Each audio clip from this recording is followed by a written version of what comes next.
की दरिद्रता। भर्तहरि की कथा।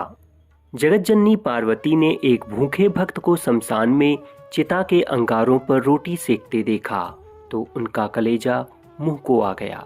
वह दौड़ी दौड़ी औघड़दानी शंकर के पास गईं और कहने लगी, भगवान, मुझे ऐसा लगता है कि आपका कठोर हृदय अपने अनन्य भक्तों की दुर्दशा देखकर भी नहीं पसीजता। कम से कम उनके लिए भोजन की उचित व्यवस्था तो कर ही देनी चाहिए। देखते नहीं, वह बेचारा भर्तहरि अपनी कई दिनों की भूख मृतक को पिंड के दिए गए आटे की रोटियां बनाकर शांत कर रहा है।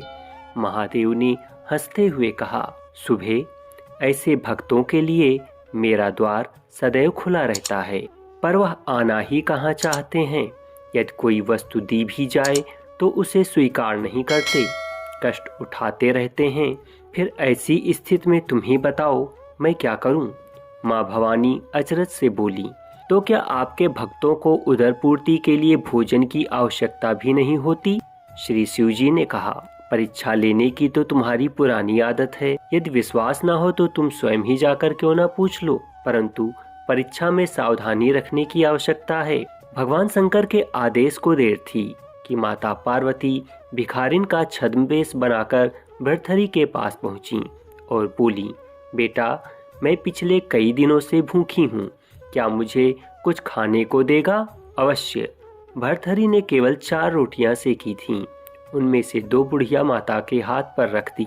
शेष 2 रोटियों को खाने के लिए आसन लगाकर उपक्रम करने लगे। भिखारिन ने दीन भाव से निवेदन किया, बेटा, इन 2 रोटियों से कैसे काम चलेगा? मैं अपने परिवार में अकेली नहीं हूँ, एक बुढ़ा पति भी है, उसे भी कई दिन से खाने को नहीं मिला है। भर्तहरि ने वे दोनों रोटियां भी भिखारिन के हाथों पर रख दी। उन्हें बड़ा संतोष था कि इस भोजन से मुझसे भी अधिक भूखे प्राणियों का निर्वाह हो सकेगा। उन्होंने कमंडल उठाकर पानी पिया, संतोष की सांस ली और वहां से उठकर जाने लगे। तभी आवाज सुनाई दी, वत्स, तुम कहाँ जा रहे हो? भर्तहरि ने पीछे मुड़कर देखा, माता पार्वती दर्शन देने के लिए पधारी हैं।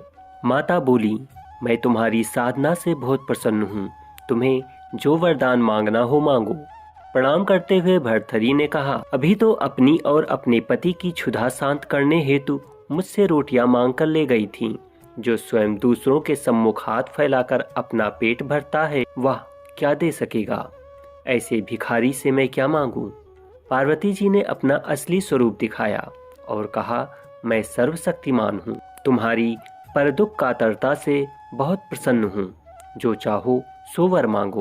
भर्तहरि ने श्रद्धा पूर्वक जगदम्बा के चरणों में सिर झुकाया और कहा, यदि आप प्रसन्न हैं तो यह वर दें कि जो कुछ मुझे मिले उसे दीन दुखियों के लिए लगाता रहूं और अभावग्रस्त स्थिति में बिना मन को विचलित किए शांत पूर्वक रह सकूं।